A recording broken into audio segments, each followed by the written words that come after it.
test. I got the earbuds in. Don't know if they pick up the volume or not, or if it's my phone. We will find out.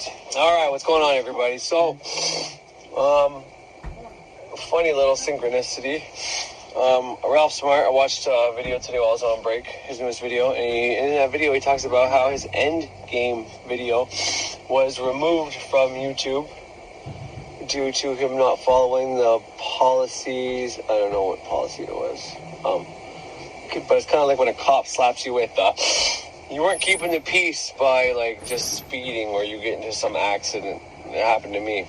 Flipped my friend's Tahoe and I had a beer on my breath but I didn't blow over when they did the test. And the cop, I was on conditions. That's my first time getting caught smuggling. And court hadn't gone through yet, but they had me on conditions. And, I breached for being around other criminals. I breached for having that beer on my breath, and that's not keeping the peace, apparently. No, that was its own thing, because apparently, for when I was caught smuggling, they told me I shouldn't I'm not allowed to drink, basically. So no, that wasn't even that. But I got to not keeping the peace somehow, because I was going 60 on the 417, which at that time was 100 kilometers per hour. But I was going 60 because of the snowstorm. And he said, well, no one else is going 60. No one else flipped their thing. So, yeah, you weren't keeping the peace. Like, what? But, like, I wasn't keeping the pace, yet my pace was slower. Oh, sorry, I'm fixing my fucking tire right now out there, so my nose is running because it's cold as fuck. We had minus 28, minus 24, minus 23 already this week. And I'm working outside. Yay! Anyways, so, and apparently he's not allowed to upload. He said something in that video about not being able to upload videos for 7 days. So, kind of like don't understand how he uploaded a video if that's the case, if he's fighting it or whatnot. I'm not saying he's lying. That's not what I'm saying at all.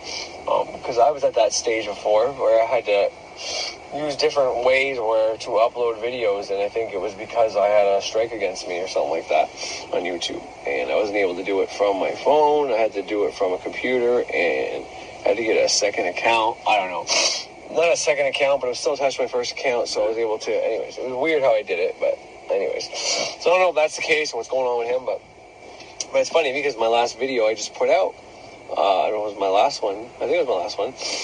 I was talking about fucking magical practitioners union and that's what it would be for. It would be protecting us for being able to say whatever we want to fucking say. Maybe we even have some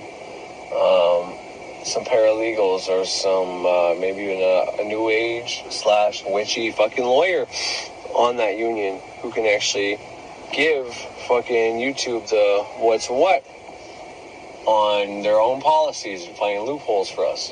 I mean, I'm sure we could do that on our own, but knowing the law and having that title of lawyer tends to help that out. Anyways, I just thought that was a funny synchronicity. I want to point it out. But what I want to talk about today is magic. Of course, that's all I talk about, really.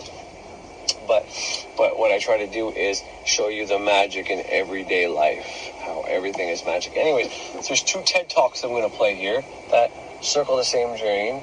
One's a guy who is probably a witch. He talks about having their own little no-device Sabbath on Sunday. And right there, and there's a bunch of other red flags that while he was talking, I assumed that he was a witch. Or at least some kind of magical practitioner. But, he talks about how it's not really his gender or his anything really, but he likes to knit. And what this is about the brain, of course. Everybody knows I'm pretty obsessed with the brain and breathing and how all these things are connected. So, in the different systems. But anyways, the second one you're going to hear is, first one's about how to get focus back. How the electronics and our devices aren't necessarily there to steal our attention and dumb us down. However, that is a byproduct. But it would be foolish to just shun from all those things and not use the benefits they also have, right? And then, but there are a lot of correlations to the other one where it's a neurologist, a scientist who studies the brain and teaches about it, who does experiments with rats very successfully, might I add. She talks about how depression is linked to the mind, and how it makes sense for us to want to give people pills for depression. And, you know, by all means, if you're depressed, you're in a dark place, you got nothing to lose, you might as well go and try the pills first. You know, the pills get you to a better place. Then potentially you start the techniques this lady is talking about. And she's talking about using your own behavior. And because there's a part of your brain that is very large, and it's a part of the brain that's connected to the motor skills of your hands. Meaning nature, the universe, God, if you will.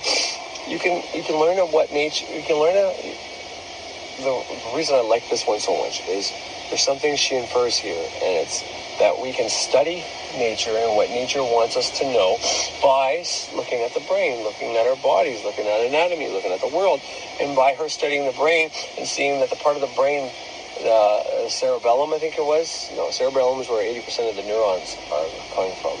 But it might have been the same one as well. It's a very large spot of your brain, and 80% of the neurons in that spot that make up the big chunk of the 100% of the neurons in your brain, and that's associated with the more skills in your hands.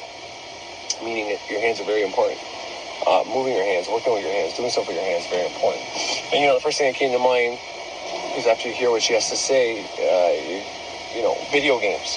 So I've said before, but I don't think video games are as bad as TV, because TV, you're just sitting there doing absolutely nothing. With video games, you're engaged, you're into it, you're moving your hands, and I think that's why it's also more addictive and, you know, easier to just stay all day playing video games, because the fact that you're moving your hands and you're getting a sense of accomplishment at the same time. So you're igniting this, like, I achieved something circuit, which releases dopamine and serotonin and all those lovely chemicals that our brain produces naturally.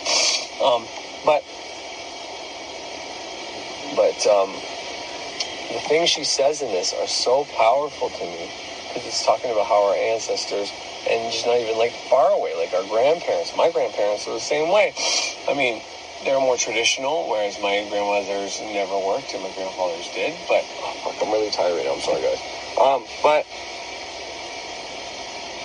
it talks about her grandmother knitting, you know, and the first guy said, well, he knits and things come to him. And it reminded me of what I like to teach and talk about, how I come in the car and, you know, sitting here is not, I can still get good ideas when I'm sitting here, but when I'm driving, my mind is busy focusing, my conscious mind is busy focusing on the road, and my subconscious is wide open, and I get all these thoughts. And he talks about how when you remove yourself from the device, this is the first one about focus and attention spans, when you remove yourself from your device, to that addiction to your device, because what happens is you're on Facebook, right? You're absorbing things, and let's say you're at work. Well, you're at work, you're on Facebook, so I think it's like 40 seconds people do something nonstop while they're working, and they'll stop, look at the phone, do something else, whatever. They can't do something uninterrupted for more than 40 seconds. And that's the thing with Facebook and all these other social media apps, is you're on them, you're within them. They're not like a game, but they're like, it's this ongoing thing. And yeah, every time you open it up, you get a dopamine hit. A fucking, it feels good. You know, we are addicted to these things in the truest sense of that part of the brain, that cocaine and heroin fucking trigger, is the same thing you get from both negative and positive emotions, both when you're achieving your goals and also just going onto Facebook and seeing if there's anything there. It's like opening a present, you know, what's going on today. But if you're at a meeting, and you're going into that meeting, and you're just on Facebook, and you just say, I'm going in my meeting, but you're still on Facebook. Your mind is still there, because your mind, that's what goes back to what I was talking about. You point your mind in whatever direction you want it to go. It'll give you information there. But a byproduct of that is when you point your mind on Facebook, or, hey, by the way, I don't know what these lights are doing here. It's very cool. It's not a fucking, whatever those things are called that you put on the background or whatever. It's just a glare because of the cold and the condensation and some other crap I don't really understand. But nonetheless, I was saying, point your mind on something, you'll get all that information. But if you've been on Facebook and you're going to a meeting, well, unless you were just researching your meeting or going over the things you're about to say at this meeting, then your mind's not on the meeting. It's still in what you were previously doing. And, you know, that's a really good thing to understand. He also says that when we're just sitting quietly or just throughout our day, our mind tends to go to three places. First is the past, then it's the present, and then the future is like double the past and the present. The amount of times we go there, which isn't good, because if like, let's use magic as an example. If you do magic and say, I'm so grateful that I'm soon going to receive, or I'm about to receive, or you know what I mean, it's always going to be in the future, unless you give it a time limit. You set a specific date, then that's different. But without setting a specific date, and you just fucking Jesus, sorry, I gotta just check my tire pressure. Okay, if you set a goal like that without a time limit, then it's always in the future. If you set a time limit, well, then it's different. Then it comes to you within that time, and then it's kind of like a present thing, you know.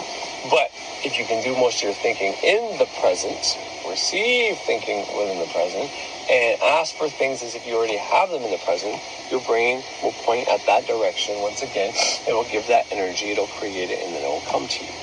But anyways, there's a lot of stuff in these two fucking TED Talks. It's just jam-packed with occult knowledge done in a scientific way, and it's mind-boggling how...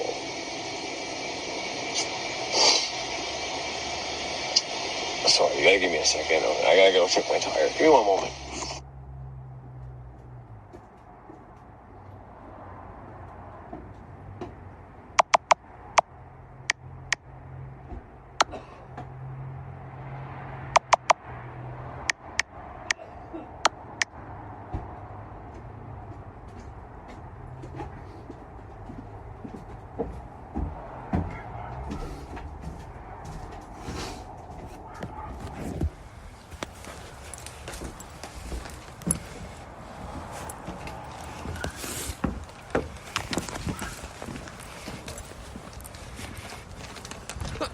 Critical thinking is the intellectually disciplined process of actively and skillfully conceptualizing, applying, analyzing, synthesizing, and/or evaluating information gathered from, or generated by observation, experience, reflection, reasoning, or communication as a guide to belief and action.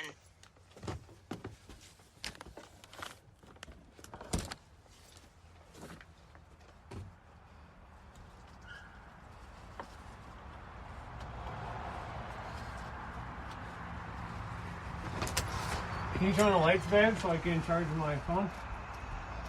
Babe? Mama?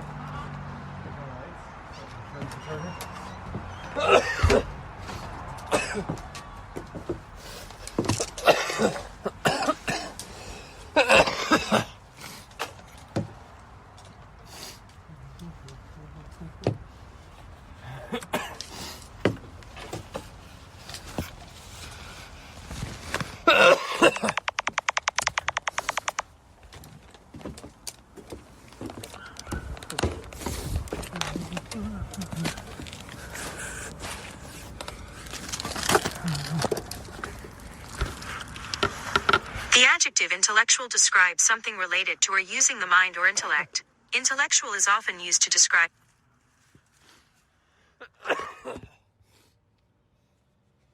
wonders. If you're good with Too much traction. So, tradition.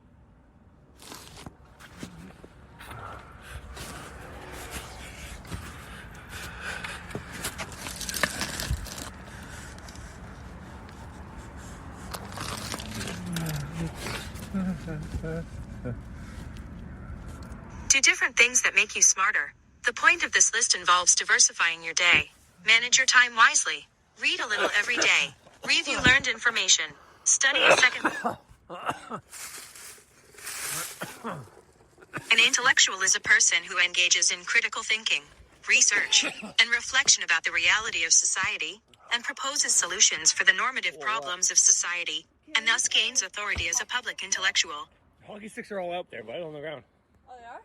3 of them on the ground. I did that before I left the house, man.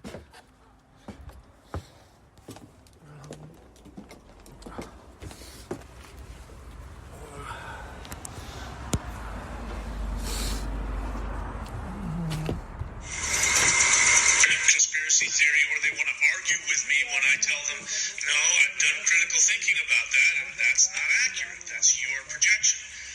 Their response to me, without realizing it, is they want to say, you're taking away the right of me to have my... Here's where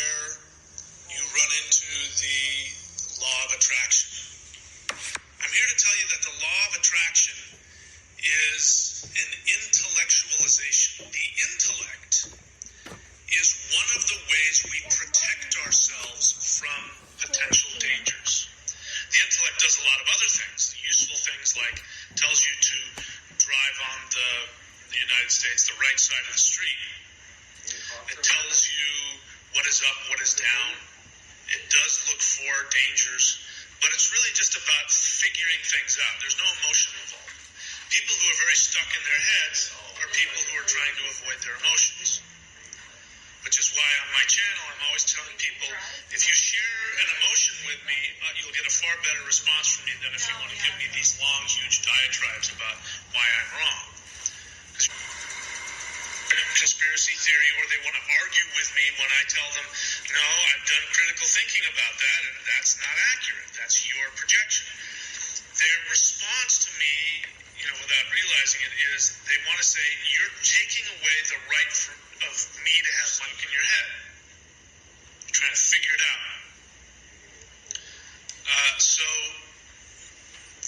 the law of attraction wants to give you this intellectualized pseudo-emotional experience.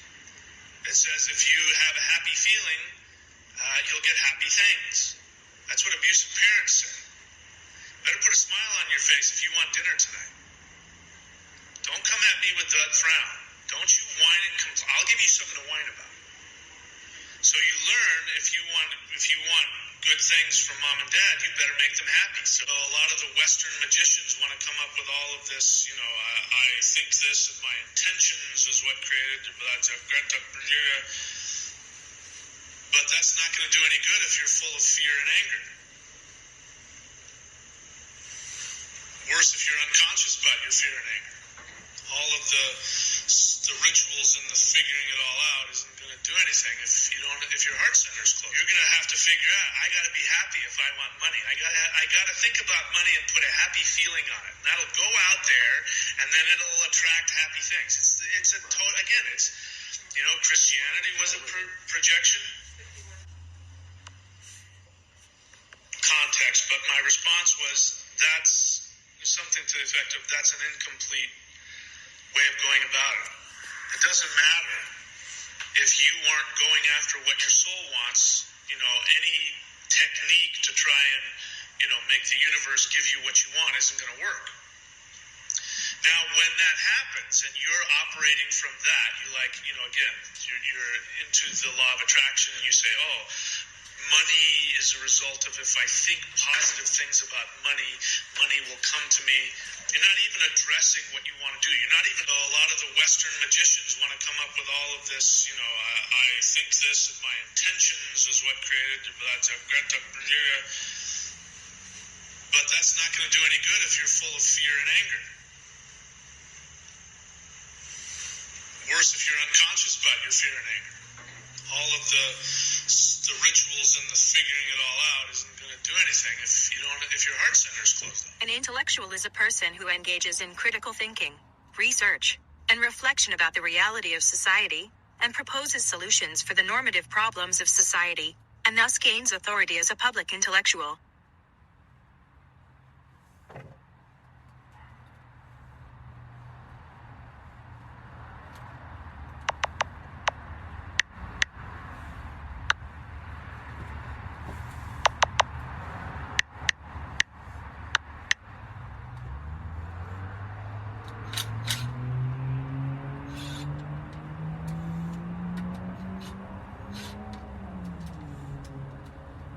Critical thinking is the intellectually disciplined process of actively and skillfully conceptualizing, applying, analyzing, synthesizing, and/or evaluating information gathered from, or generated by observation, experience, reflection, reasoning, or communication as a guide to belief and action.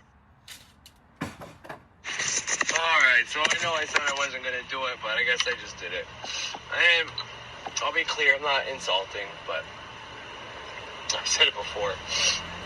Someone actively goes against my tradition, I'm gonna stand up for it, just so that it's out there as public record. And if anybody ever watches somebody who's against it, well, at least they got my word, at least for it. And I mean, you don't even have to take my word for it. And maybe it's best if I just leave it alone and I don't say anything, so I'll try not to. But I've just showed someone who I've showed many times in the past saying something. Initially, he starts off by saying about the law of attraction. If they say something and have an intention, and they add a happy feeling to it, then they'll draw it to them, and that's horseshit. And then later on in the same video, he goes on to say you have these Western magicians doing rituals and using their intention and coming up with all these intellectual things, and he says it's not going to do you any good because you're full of fear or whatever. A bunch of assumptions, but anyways, so basically saying, he said it without saying it, but basically, well, if you have love and you open your heart center, then those ways would work. But first he says, well, the law of attraction, adding that feeling, that emotion, is not going to do shit. And then he says, for the Western magicians, it's not going to do shit unless they do the same way that he said it just wouldn't work. You know what I mean? It's just so paradoxical. And it's like, why would you talk about something if you've never done it? It just doesn't make any sense in my head. It's one thing to say, okay, my opinion is this won't work, but I've never tried it, you know?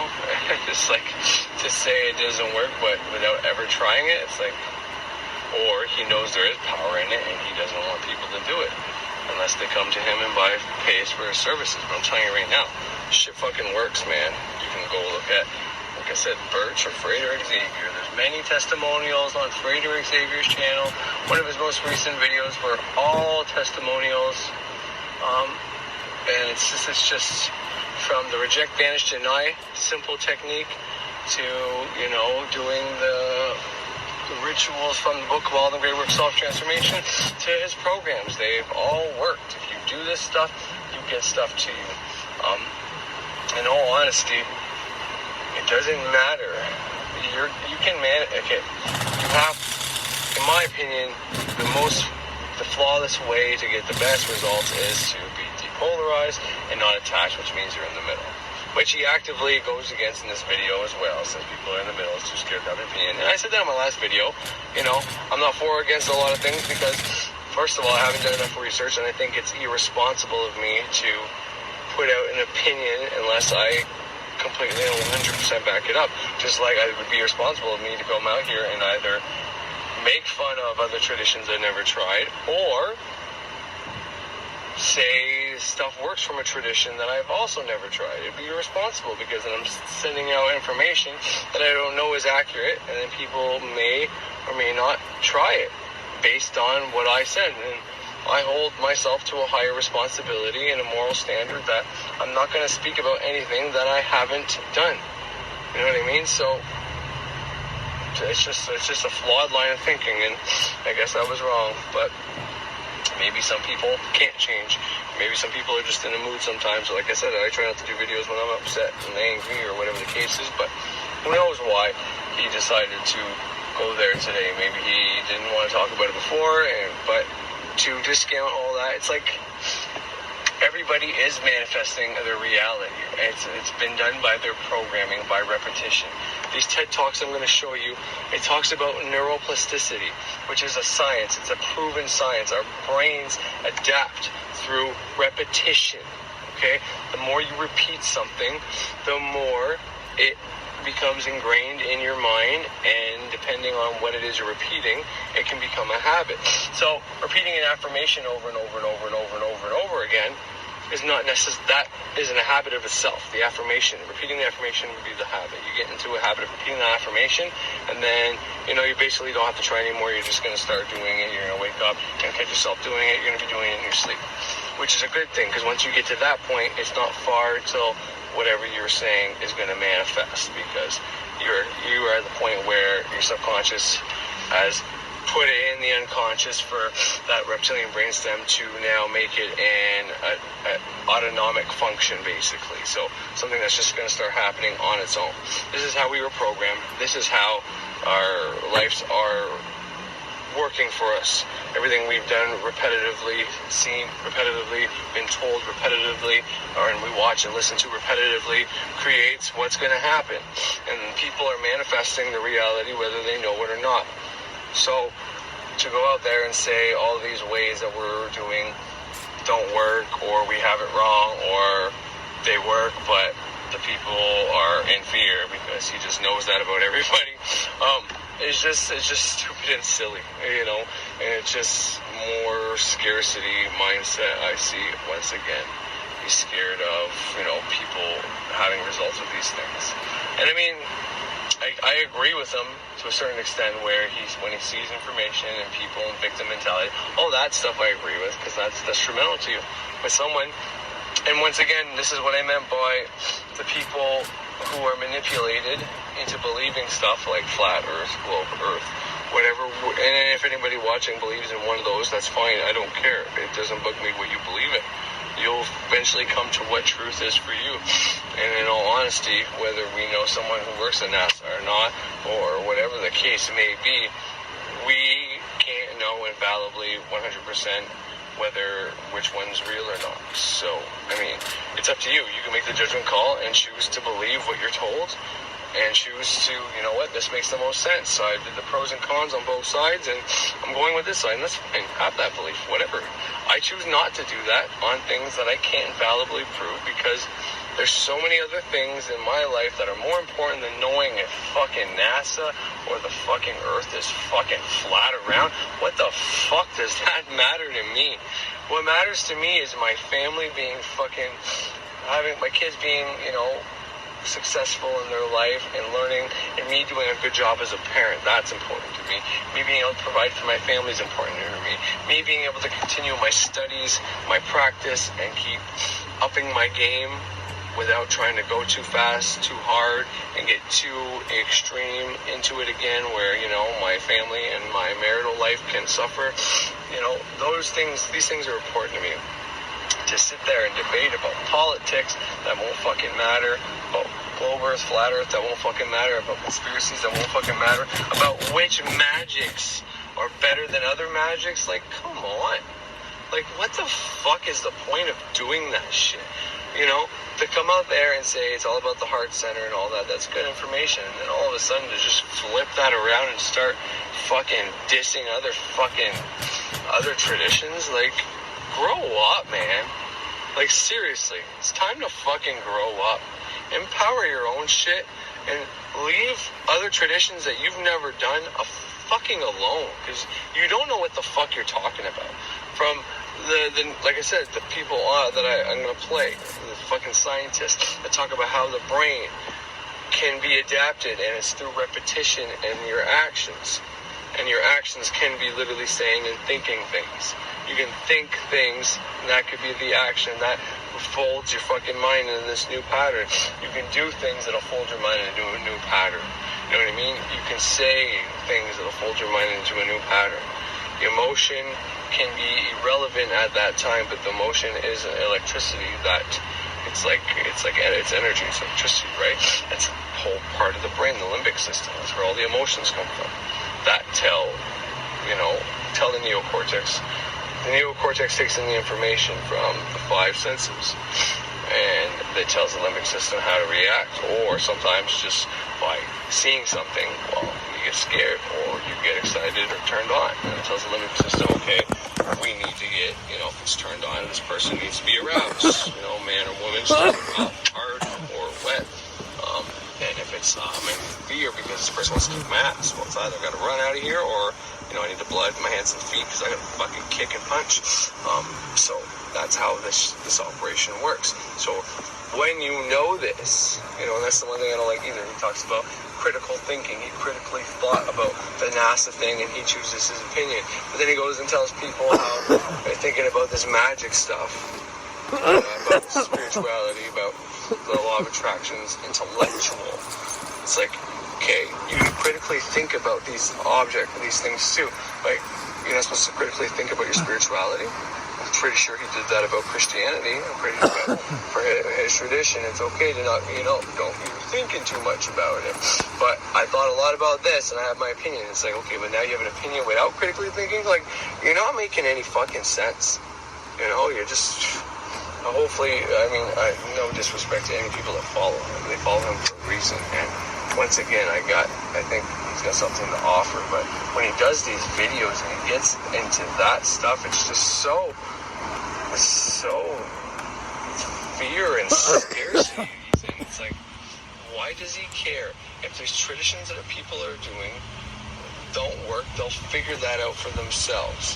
If they haven't figured that out, whether it works or doesn't work yet, then they haven't practiced it, and they're just involved in taking in too much information and never being armchair cultists. But if you were to try the law of attraction, and let's say you try the one version where it's just broad, vague statements a couple times a day, it's like, well, yeah, it's not going to work. But then if you take the law of attraction and you learn ceremonial magic or a type of witchcraft, which is how I did it, and then you see how the law of attraction from a different angle of the way of, okay, if I use a tape recorder, and I record these affirmations down, and I put myself into a different state of mind, which has been proven. Theta is where hypnosis happens, where we're more susceptible to, things going right into that part of the mind. Kind of what happens when you watch TV. Well, you do this to yourself, but consciously prior to that, you fucking write down what you want to say, what programming you want, put on that recorder, you put yourself into theta. There's ways to learn how to do this. Then you can use this affirmation, law of attraction stuff on a level that will fucking work. You know what I mean? You can listen to that thing over and over and over during the day. You can put it on at night while you're sleeping. I mean, there's so many ways that this works. And for someone to just try to shoot it out when they never even did it, because, he's making fun of, like, the base version of it. And, the reason why the base version of that is probably ridiculous and doesn't make sense is because it's for the people that can't critically think or fucking think outside the box to put it together properly. The people that aren't ready for it yet are those people out there dissing it because they didn't have either the patience or they know how to do it. But people that do know how to do it, it's pretty fucking simple. And once again, back to what I just said, it's like, if you're in fear and all that, well, that's an emotion. And if you're thinking thoughts or doing actions that are in line with that, well, those are the things you're going to put energy into and manifest. Because you got all the symbolism, you got all the whole formula there. Likewise, you can do it the opposite way. The opposite way, trying to bring stuff to you that you want, is definitely harder than doing the way you don't want it.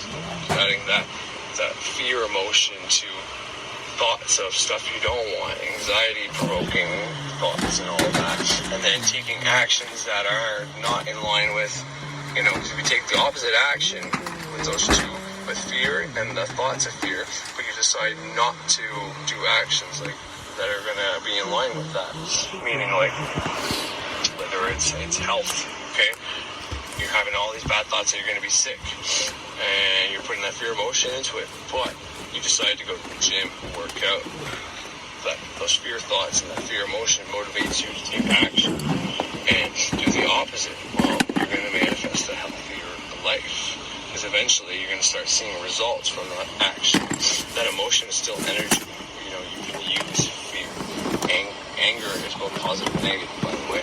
But you can use that and you'll start getting the opposite. So then your thoughts are going to change. And say, wow, okay, no, I'm really healthy, I'm in a good place, and then those emotions are going to change, and then your action is still going to be there, and that's when you start manifesting things. And that's the point of the law of attraction. Well, not maybe affirmations more than the law of attraction, but that's kind of the point. It's to start the neuroplasticity process. It's to start making new neural pathways in your mind. So you have all these neural pathways that have already been programmed that keep manifesting what happens in your life, that keeps making you repeat the same things over and over again, so everything stays the same, but you're still adding energy over and over again to things for it to manifest into your reality over and over again. That's how it works. And when you start a process by saying, okay, well, I'm going to take control of my life. Yes, an affirmation is something that you don't have yet, and that maybe you thought you can't get. And then you see this information, you say, what the hell do I have to lose? So you start saying something like that. I'm so grateful that I'm able to pay all my bills and have 10% left over to hold in the bank and whatever, my family, everybody has what they need and everybody's happy and joyful and creative and loving, blah, blah, blah, blah, blah. Whatever you want to fucking do there. When you start saying that every day to start making a new neural pathway that's going to get rid of the opposite one that may already be there, right? This is where the magic comes in, because you can bend finish the old one and get the new one, and it's a shortcut. But nonetheless, you're starting that new neural pathway. You're starting this new habit of saying this thing. And you say it so much until maybe you start believing it. Or, at the very least, you start saying it so much that you created a new habit of saying this affirmation, which makes all affirmations you do afterwards easier, because you created the habit of taking the time out of your day, because this is something that takes priority, because you believe it's going to change your life. And that belief in there is powerful. It's like the whole placebo effect. You think something will work, it will work. So you start doing that every day, and then it becomes autonomic. Your body will just take over and do it for you. You'll find ways to say it whenever. You'll just notice yourself saying it.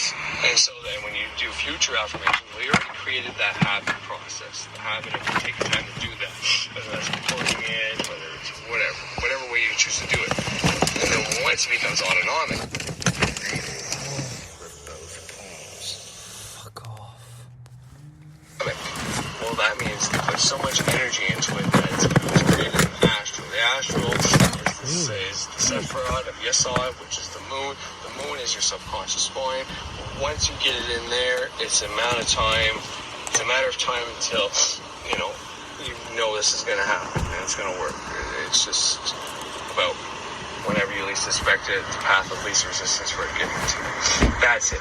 But that's what this process is. It's one of those ways to make the process of neuroplasticity happen, where your brain is, it's deep in all these fucking chemicals that it produces, but it's like a plastic. It can form it.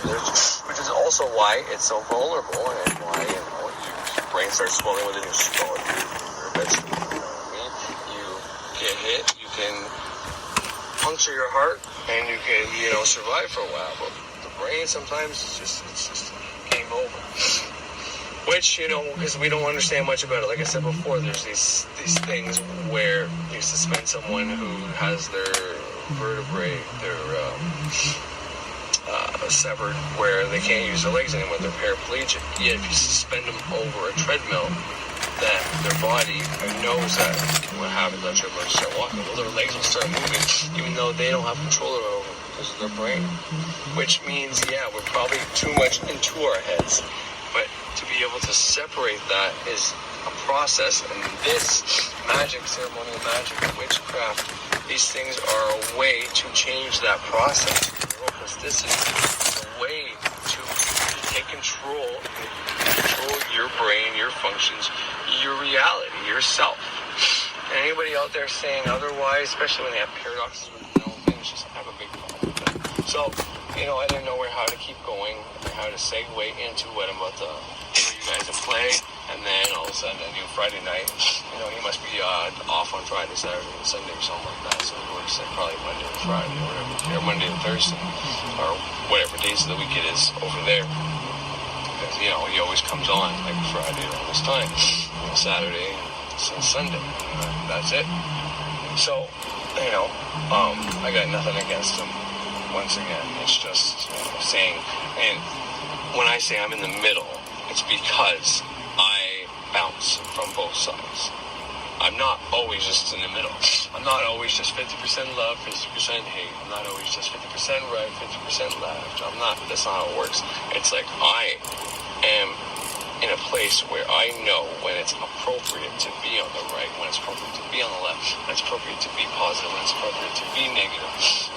When it's appropriate to stagger, I don't look at stuff that don't matter like that. Now, if you're somebody who's a guru and working part-time because you don't have responsibility to your kids or whatever the case is, then maybe you can look into all these things and actively try to debunk them and critically think about other traditions, and then tell people to not critically think about your tradition because they probably realize it doesn't make sense.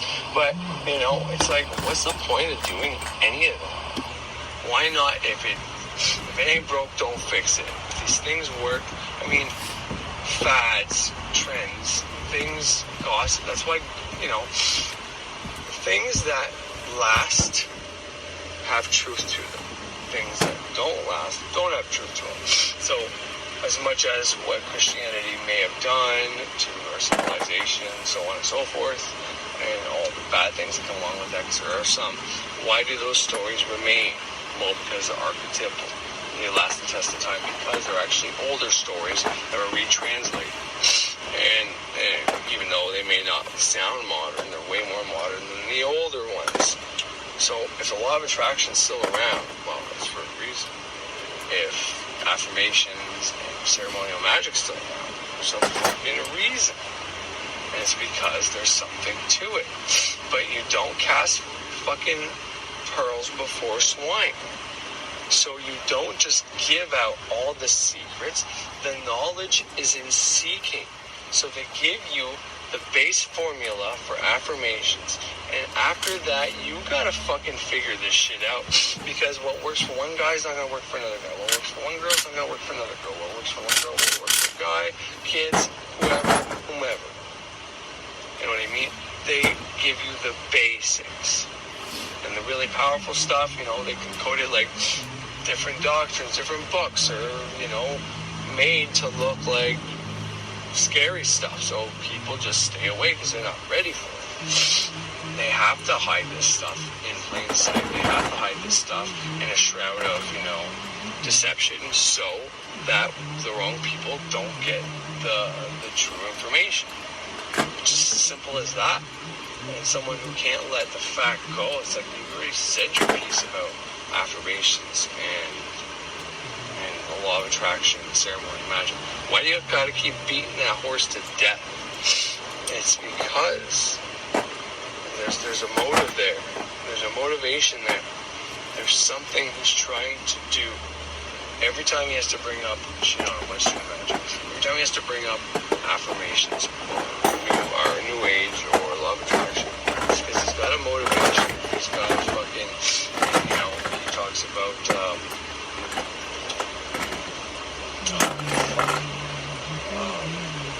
projecting. He talks about projecting a lot. Well, he sure does a lot of projecting himself. I mean, that's natural, right? That's how he knows about it, because he does it, but he's still doing it. He's projecting all the things that, you know, it just sucks because, you know, I thought he was past this, you know what I mean? I thought he was in a place where he's actually ready to help people at a new level, and, you know, his business is going to be going through the roof, and, you know, to the point where I was debating on even getting a fucking chart reading, you know, and then see something like this is just like, oh, it was so, you know, I won't even watch the ending because it's disempowering, you know. My mind's already been made and folded for that magic, my type of magic, and what I do is real and works. But through repetition, like you're gonna hear it in this, you know, talk about how doctors used to prescribe sewing to women who were, you know, I forget the word they used, but very much controlled and had lots of anxiety. It's because they're doing something with their hands. Like I said already, there's part of your brain that's dedicated to the motor function of your hands. It's a very big part of the brain. You know, we knew this at one time. It's very important to get your hands moving and doing things. The drama in ritual and the lighting of the candles and the writing and all this stuff is done with your hands. You know, automatic writing, you know what I mean? The law of attraction, doing, saying, you know, acting out, whatever. All these things, they have power in them. But anyways, the point is, the other guy, the guy who was talking about the focus, said he liked to knit, and that's when he got his best ideas would come to him. He's consciously doing something. He's moving his hands, right? He's in Arizona, dope, shit. And then all these great ideas come to him. Doctors used to prescribe this to people.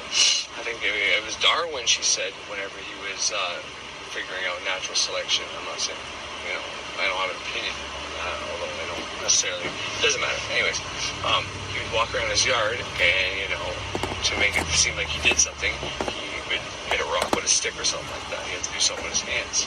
You know what I mean? And the girl said something about cake batter. You know, used to come in, all you had to do was put the cake batter in the fucking thing and then put it in the oven, right? And the rest was done, but people weren't feeling, this is like back in the day, and the women weren't aren't feeling too proud of their cakes. So they changed it where you have to add water and egg because they knew getting their hands involved make it feel it's like a personal touch. You know what I mean? Your house isn't really your house until you start painting it, putting things on the wall, whatever it is. We like to personalize things. We like to use our hands. I talk with my hands, you know. This shit isn't fucking important. And all this stuff is equally, it makes sense. We have a lot of people that want to tell people what they should or shouldn't do, but without actually doing the processes. And it's like, that isn't correct, you know. And like I said, these videos, I saw them last night, and it was like great, this is great, I gotta make something of it. I didn't know what to make of it, but now I have exactly what I need. You know, unfortunately, somebody I didn't want to keep bringing up anymore, but it's like, well, I'm gonna take exactly what he says and show you why it's fucking wrong. I mean, for me anyways, by me making that candle in the last 4 fucking years now, I checked, it's been about 4 years now, steady making a candle every night, a different god of the fucking week, asking from anything from knowledge to health, healing, to prosperity, to making sure I am always on my good sex game, to my kids, you know, not having such an issue doing chores, all this shit. What I made repetitious was the candle. So I created a neural pathway in my mind that says when I write on this candle, it's going to disappear. Whether all the putting enough energy into the astral and then having to come down here, whether that's real or not, it's just another way to look at it. I created a neural pathway that says when I write something on this candle, that thing manifests in my life. I made it such a habit that I can't go to bed until I fucking write on the candle, which means I created a habit of I manifest whatever on that candle. I also created a habit that I can't go to bed without writing on that candle. So, you know, win-win. And it helps, you know what I mean? I also made a habit of coming out here and recording, where the point where, you know, if it's been 2 days I don't record, I feel like, oh my god, I gotta record something. You know what I mean? You make these neural pathways. This can work to your detriment too, though. You can get addicted to watching TV, playing video games, you know, doing drugs, whatever the case is. You start something, you create a neural pathway, and you do it so often for so many days, and then boom, you know, you're stuck. It works to your advantage or disadvantage. But for anybody to say it doesn't work, it's not real, it's just stupid.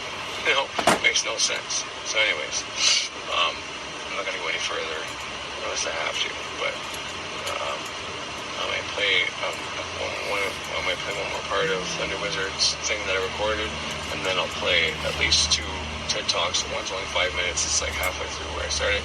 The other one is longer because she goes into what she does with the rats and all that. Now, you know, how it relates to us and depression and all that. So it's very beneficial, but I don't want to keep beating this horse to death either. Like I gotta take my own advice, but you know, because if I stay on this, man, I'm gonna go and go and go and go and I won't stop. So anyways, thanks for listening. Have a great fucking day.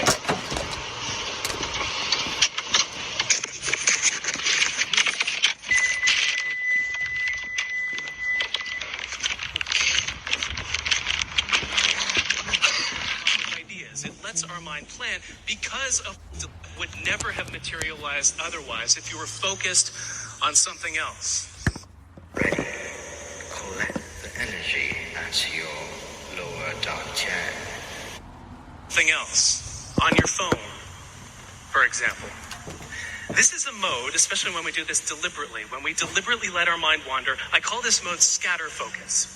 And the research shows that it lets our mind come up with ideas. It lets our mind plan because of where our mind wanders to. This is fascinating. It turns out that when we just let our attention rest, it goes to 3 main places. We think about the past, we think about the present, and we think about the future. But we think about the past less than we might think. Only about 12% of the time, and often the time we're recalling ideas in these thought-wandering episodes. But the present, which is a much more productive place to wander, we wander to think about the present 28% of the time. And so this is, it's something as simple as you're typing up an email and you can't find a way to phrase something because it's very delicate. Maybe it's political. You go and walk to another room. You go to another room of the house, of the office, and the solution hits you because your mind had a chance to approach it and prod at that problem from different directions. But here's the thing. Our minds wander to think about the future more than the past and the present combined. Whenever our mind is wandering, we think about the future 48% of the time. This is why when we're taking a shower, we plan out our entire day, even though it hasn't started yet.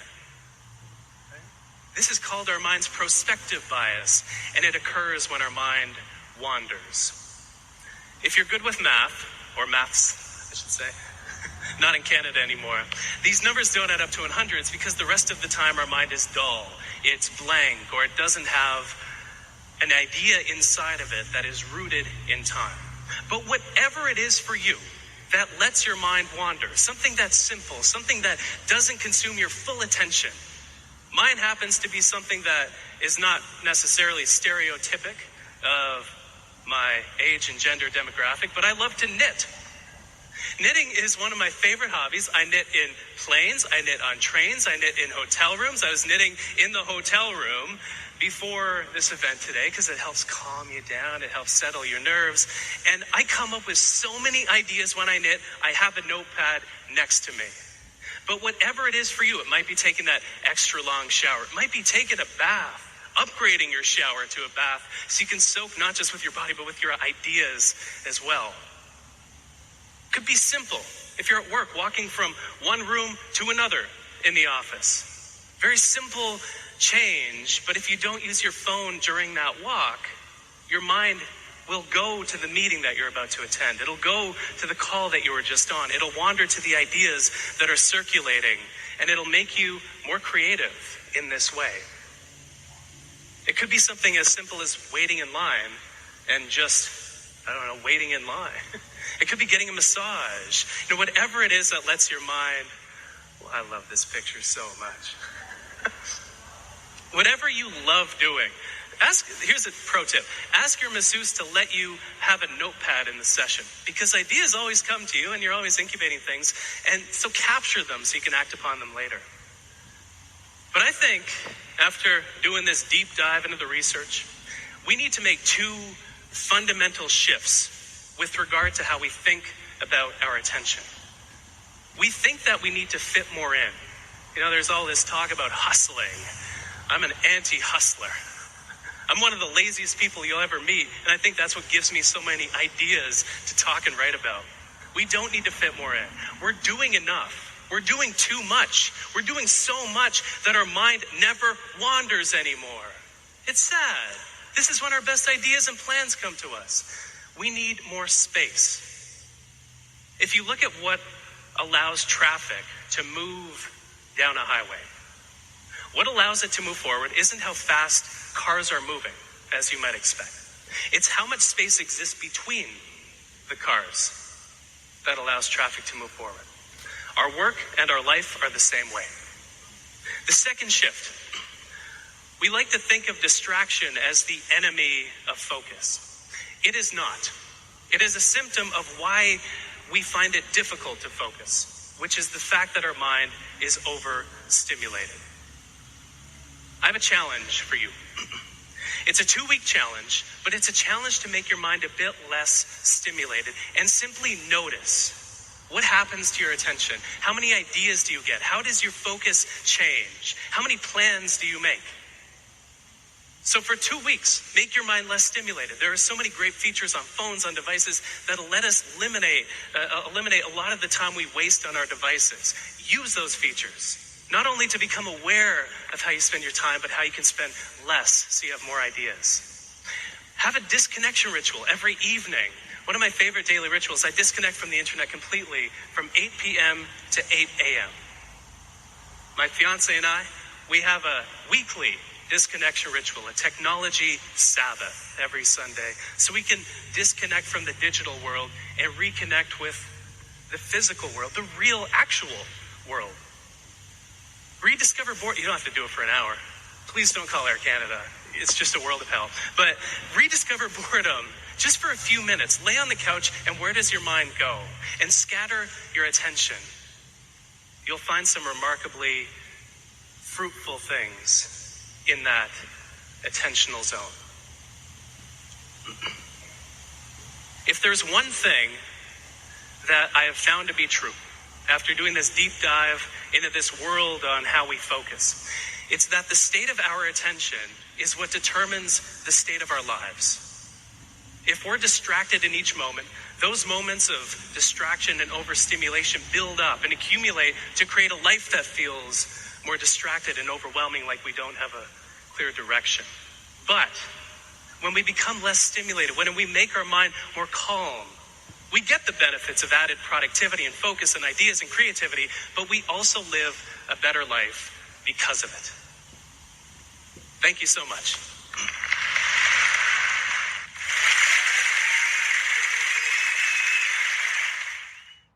Such a wonderful experience to be here in beautiful Bermuda. Thanks for coming out today. Like most of you, we don't get a lot of downtime, but when I get some downtime, I really love to read a mystery. It seems that our brains, our human brains, with all of our complex circuits, are uniquely designed to put the pieces of the puzzle together and to solve mysteries. But one mystery that's really been troubling me lately is the mystery of why, in the midst of a multi-billion-dollar antidepressant industry, depression rates continue to go up. About 300 million people across the world today experience depression. And this isn't good. We need to do better. It's unacceptable. Makes us think that maybe there are some other suspects, some other clues where we can get some information about how to come to the solution and solve this mystery of depression. Well, one area where we've spent a lot of time looking for clues is neurochemistry. And this makes perfect sense because our brains are swimming in neurochemicals, dopamine, serotonin, acetylcholine, glutamate, and they have a huge impact on our behaviors, our emotions, our thoughts. So it makes perfect sense to think that we could take a pill that could change our neurochemistry in ways that would make us feel better, to be emotionally resilient. But there are challenges with this because it's hard to mimic nature in that if there is an imbalance that's associated with something like depression, how do we make it take a pill and change the neurochemistry in these natural ways? So it's not very precise, and unfortunately it doesn't help reliably help everyone who has depression. So it makes us think that there are some other clues and suspects out there. So being a neuroscientist, when I go back to the drawing board, that drawing board is a brain. And I wanted to be, as I tell my students, let's be brain whisperers of a sort, and see what is important to the brain. And what really stands out to me is how our brains seem to be designed and evolved to move our bodies around. We like to think that our brains are about thinking, but movement is an incredibly important behavior. If we think about the cerebellum hanging off the back of our brains, it contains about 80% of our brain's neurons. 80%. And what does the cerebellum do? Well, it does a lot of things, but it's most noted for its role in controlling our motor coordination. And the areas that around the center of the brain, called the striatum, also involved in coordinating and facilitating our movement. And in fact, individuals who have Parkinson's disease or Huntington's disease have some impairment of the system. And then going from the middle of our brain down to our ear is the motor cortex. And it's involved in moving the specific muscles that are important for us to initiate and carry out that behavior that we want to carry out. And if you look at the proportion of that motor cortex and what the muscles that it's coordinating and controlling, it's the area that controls the hand is disproportionately large. It seems like nature is telling us movement is incredibly important, and movement of our hands is also very important. And if that's true, what would happen if, say, we decided that we weren't going to move around as much? Maybe we're going to spend a lot of time sitting down in front of screens. Would that have some impact on our brains? Maybe so. And it's interesting to think over the past century just how much our lifestyle has changed. It's about 100 years ago, over these 100 years, but it's hard to believe that just in 1939, and the New York Times ran an article about this invention that was revealed at the World's Fair. It was called the television. It was really a neat thing, they said, but they said it will never be more popular than the radio, because what family has time to sit in front of a TV in the evenings and not use their hands to do work? Wow, things have really changed over the last century and past generations. When I think about my own childhood, going back, driving back to Talladega, Alabama to see my grandparents, I have vivid memories of how busy, especially my grandmother, was. After working in the factory, her downtime was spent shelling peas or shucking corn or snapping green beans on that front porch, only to be followed by freezing and canning and preparing that food, so that in the winter when she would bring that food out and prepare these wonderful Sunday dinners, I saw the pride on her face. Because now thinking back, she had to bring up these memories of how the role she played in providing that food for her family. And it really made me see this pride. And if someone was sick in her community, I remember her saying, I'm from Alabama, bless her heart, she couldn't have her own garden, so I'm going to take her these vegetables so at least she can prepare them for the winter. Wow, how things have changed. I'm beginning to think that maybe when we traded in our spears and our clubs for selfie sticks, that maybe we've traded in something really important for our brain. And what if our cultural contemporary ideas of prosperity, in which we work really hard to make enough money to pay people to do the things our grandparents and ancestors used to do very well for themselves, maybe that doesn't match our brain's idea of prosperity. And maybe that mismatch could lead to some contribution of psychiatric illness, these high rates that we're seeing today. In fact, our ancestors' dependence on their hands and interacting with the environment to provide the resources just to live for that day might have been the original Prozac, the prehistoric Prozac that perhaps we need to remember.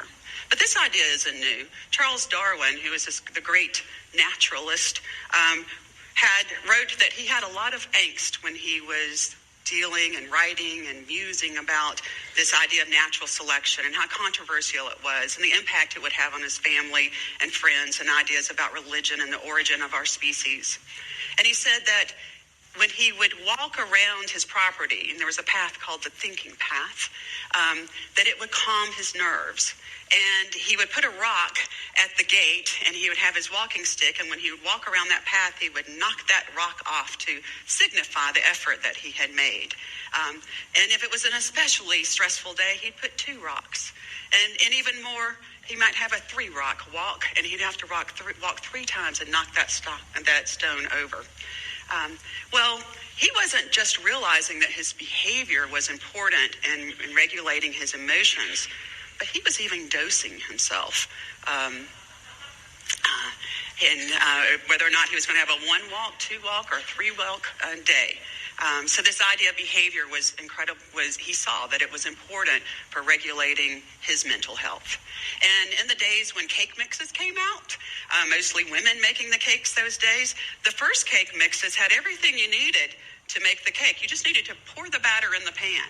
But some very smart manufacturers noticed that women didn't take as much pride in their cakes if they didn't have a little skin in the game. So then they didn't have to, but they took the egg and the water. So you'd have to add the egg and the water. Gave you a little bit more effort, and people were more proud of the cake.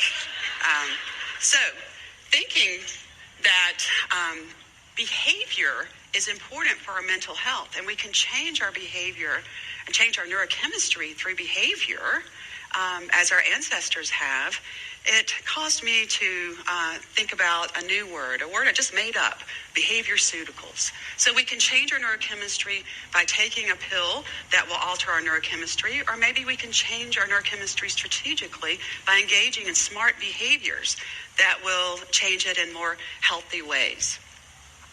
Well, I was reading that about 100 years ago, doctors used to prescribe knitting to women in those days that they described as overwrought with anxiety.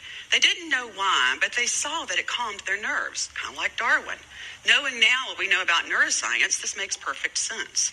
Serotonin is increased when we are engaged in repetitive behavior. And the knitting and making the stitches is an example of repetitive behavior. As the knitter is thinking about that beautiful scarf or hat that she or he is making, that increases dopamine. It's known as the pleasure neurochemical of the brain, but it's mostly involved with anticipation, looking forward to something. And as you think about the stitches instead of the worries of the day, that probably calms and reduces stress hormones. And if there was one neurochemical that probably is a culprit, a suspect in a lot of the mysteries related to mental health, it's these stress hormones. Cortisol, for example. About 50% of everyone diagnosed with depression has high cortisol levels. So anything we can do to depress that or decrease the stress hormones is an important endeavor. And if we're knitting in the company of friends, then that may increase oxytocin. And oxytocin is known as the cuddle chemical, but it's important in fostering positive relationships and also probably reduces stress. So here you go, a behaviorceutical with one activity of knitting. It may be cooking or woodworking or gardening, but something that's reminding you that your physical effort is the result of that is some reward. So I'm a neuroscientist, so we want to go back to the brain. I can remember the drawing board here. And I was fascinated to see that the area of the brain that is involved in reward, that is impacted in depression, lack of feeling that reward, is the nucleus accumbens, kind of lower in the brain. And it has rich connections to that area of the brain involved in movement called the striatum. And those areas have indirect and direct connections to the frontal cortex that's involved in decision-making and planning. And the more that we engage in behaviors where we can see the result of our effort, those circuits are consolidating so that as we go forward for the next challenge in our life, we have a little of experiential capital to bring with us, to remind us that what we do can make a difference. We did produce that scarf. We made that cake. We walked around the thinking path. I work with rats for a living. These are my colleagues, and they outsmart me all the time. As a scientist, we need evidence. So all of that theorizing about our ancient humans and ideas about depression, it started to make sense, but I wanted to take this to the lab. A lot of friends and people who find out what I do, they ask, but what can you learn about our brains, our fancy schmancy brains, by looking at this very simplistic brain? Well, it is true that it's small. It's 2 grams compared to our about 1,400 gram brain, but it has all the same parts, all the same neurochemicals. And if I showed you a neuron, that individual cell in a human brain versus a rat brain, you wouldn't be able to tell the difference. So it's a wonderful model to start with. I realize that a rat is not a little human, and we're not a big rat, but it's a good model. Well, some of us maybe. So when I was thinking I wanted to put these rats to work, I'm thinking about this idea about work and producing products that we're proud of. I needed something that the rats would work for, and our rats love Fruit Loops. So we had to get them addicted to Fruit Loops, and then I needed a task. And I thought back to my grandmother's garden, and I wanted them to harvest something. So we came up with a task where they would harvest Fruit Loops, not fruit or vegetables, but they would dig up Fruit Loops. So they have this arena, and we move around these mounds of bedding, and they were trained. So when you see a mound, you go and you just gently dig, and voila, there's a Fruit Loop. And they had an opportunity to get 4 of those every day. So it's not intensive training. It's about 5 or 10 minutes a day for about 6 weeks. But they're building those connections between the reward areas of the brain and the motor movement areas of the brain to produce effort-based rewards. Well, for proper science, you need a control group to compare to this experimental group.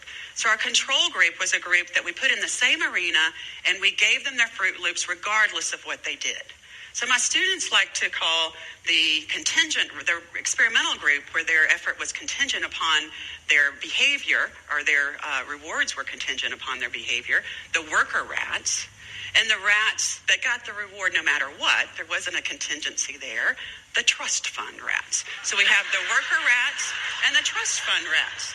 And so next we wanted to, so we've done several studies. So I see you can relate to that a little bit.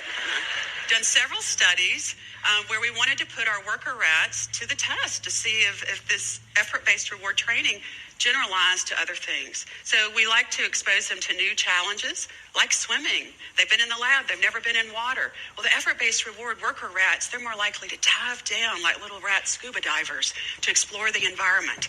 And they showed more evidence of effective coping. And when we look at their brains, I think brains are gorgeous here, they show more evidence of neuroplasticity, that fertilizer, brain-derived neurotrophic factor, more complex connections with the neurons. So we see this neuroplasticity. And for the interventions and therapeutic approaches that we have currently for depression, most of those directly or indirectly increase neuroplasticity. But here we're doing it naturally. But that was with training. We wanted another way to stimulate effort-based rewards that was more spontaneous. So we've known for a while that if you put a rat in an exciting, engaging world, something we call an enriched environment, kind of a Disneyland of sorts, they're busier and they have more neuroplasticity, and it seems to be great for their brains. So we did this, and we also have, we look at artificial, kind of manufactured stimuli and more natural stimuli. So we have our country rats and our city rats. And they seem to be equally smart, but our country rats seem to have an edge on emotional resilience. So they're more like those effort-based reward rats that'll go out, the bold ones. And also with our effort-based reward rats, we see lower stress hormones and higher hormones of resilience. And remember, we said that was important for mental health. So we, interestingly, also, we found that when we have a group of rats in the enriched environment and a group of rats in just a standard environment, they do things more together, not only in engaging with their environment, but through cooperation.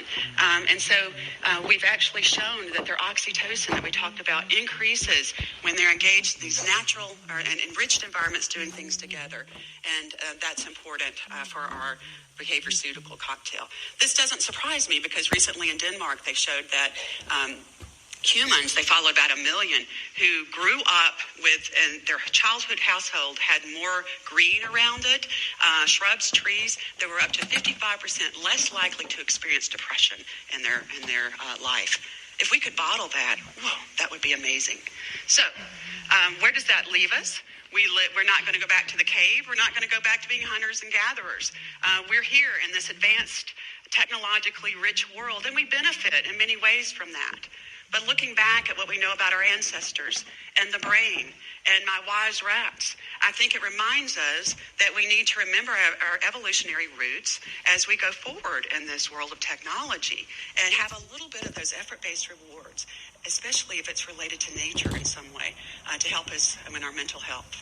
Well, and I had an experience where I got to put this to the test to see if an engaged, enriched environment would allow the rats to show to healthier brains. And I had a colleague who asked me, Kelly, can you teach a rat to drive a car? And I thought, well, why would I want to do that? That's not and it goes against everything I thought, but we drive cars, and before I knew it, we were talking about how you would get a rat to drive a car and how you would shape it to go in. We decided it would grab the little copper bars, and of course it would be driving to a Fruit Loop tree.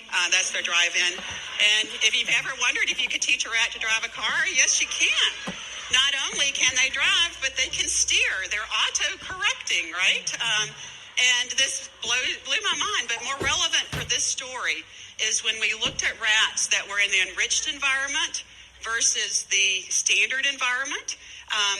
The rats in the enriched environment, when we took them through the ropes of driving to see how long it would take them to learn to drive, the criterion for robust driving, they learned in 22 trials.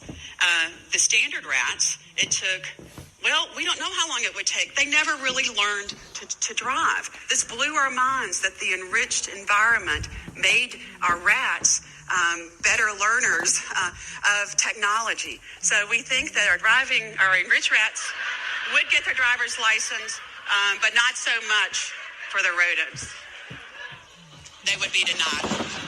So, as we think about our brains and what they evolved to do, the idea of taking a single pill and being able to replicate what goes on in our brains naturally seems as just about as unreasonable as thinking that we could take a pill to be a better parent. You just can't do that. You have to go through the ropes. You have to have those experiences to go forward. You have to have the behavior that leads to behaviorseuticals to change the neurochemistry in healthy ways. So I started with a mystery. What's going on with our brains? Why are these rates increasing? And looking back and thinking about how our behavior can change not only our neurochemistry, but our neuroanatomy. I think that the solution and clues may have been in our hands all along. Thank you.